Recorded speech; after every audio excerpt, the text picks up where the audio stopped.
Hello everyone, welcome to our rant video. Okay, let's go back in time to 2022, back to KOF 15's first EVO, when they announced Season 2 of the game. What made that particular EVO very memorable was the announcement at the end, and they were very strong. Now, I want you to keep in mind that the production value of the Season 2 trailer wasn't super high. Like, if you actually play the trailer, you had SNK logo, game logo, text that says DLC, the intro animation of a character, render, the intro animation of a character render, intro animation of a character render, in-game stuff, costume renders, intro, telling people the protagonist of 4 popular games are in, intro, renders. And then a PNG, and crossplay. And then a roadmap, which is only PNGs. And then at the very end of the reveal, you had rollback for Samurai Showdown 7, and then key art of Rock Howard in an alleyway, and it said Fatal Fury greenlit. That's all it was. In terms of production value, there wasn't a whole lot. It's simply what the message that the production was conveying was massive. 6 characters, 3 of which were already revealed or were dropping like the Tuesday after EVO. Intro animations of 3 more characters that were dropped like around September. And then the PNGs of the start of Season 2.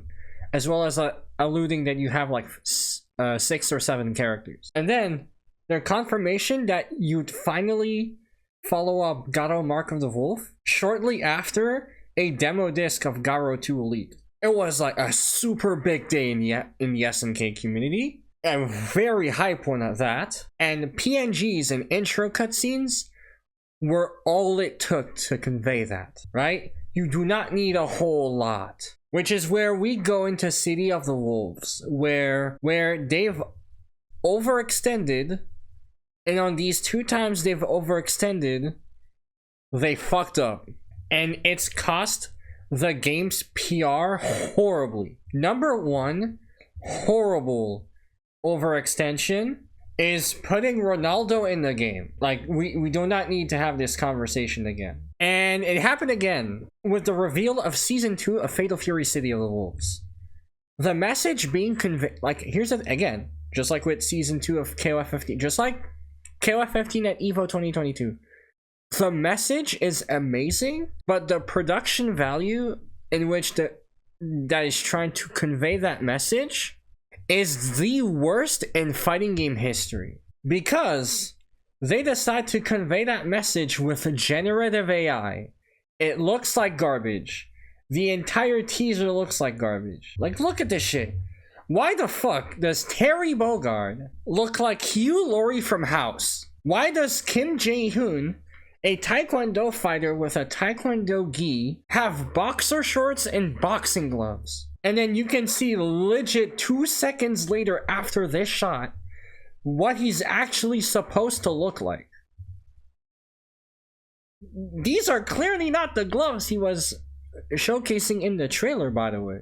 By the way, really cool cinematic super. It's a reference to Kim in one of the Masami Obari movies, just like Terry's Rev super. I'll make that point in the not AI trailer breakdown. For now, we're just gonna talk about how fucking stupid it was to put AI in this trailer. Number 1, as I said, it doesn't take a lot to please the fighting game community. It was intro cutscenes and PNGs were used to convey the message. There was no need to grind AI to make this shit, and it looks like ass, and it does not look good.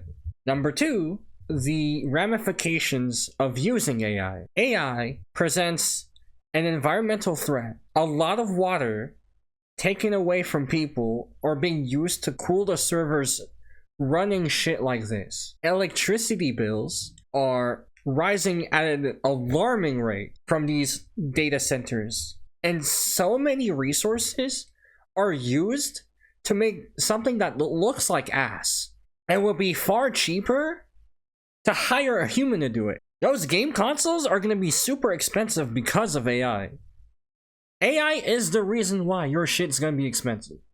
Between the negative ramifications AI has on day-to-day life, between like rising prices and people being laid off in favor of AI, and a lot of Gen AI stuff looking like trash, the use of generative AI has received a reputation that if you use it, you do not give a fuck about your product. Given how the gameplay portions of Fatal Fury looks, it's a shame that the developers who put a lot of work into making the characters look good, making the stages look good, have to put up with dumb fuck marketing people who should be fired. Because when the GameSpark article went up too early, because GameSpark interviewed SNK, and then it was planned that SNK drops it, and then the interview goes live a couple hours later, but they put it up a day early. People knew what Season 2 entailed before the trailer went up. When people saw the PNGs of the Season Pass, of like 4 characters and then 2 missing, the Season Pass itself, what SNK had planned for the game, was amazing. 1 character a month had multiple fighting game communities jealous of City of the Wolves. Street Fighter players. I saw Street Fighter players saying, in the time we get 1 character, SNK gets 5. Guilty Gear Strive has not gotten a single character since the Cyberpunk guest Lucy, and God knows when 2.0 is dropping, which is confirmed to have at minimum 2 characters, Robo-Kai and Jam. But like, who knows when those are dropping? Street Fighter, late March is when I'm predicting Alex drops, unless they want to redo a Mai and drop a character right before Capcom Cup, which is stupid. And then Ingrid would drop like either May or June. By that point, SNK would have already dropped character number 5. You have so many people from outside the SNK circle who are jealous at how SNK is handling Fatal Fury DLC. Reception was for the game, minus Ronaldo, was the best I've ever seen. And you fucked it up. Everyone from everywhere, in and outside of the Fatal Fury circle, were pissed. You made the voice of... you pissed off the voice of Terry Bogard. Terry Bogard hates this fucking trailer, dude.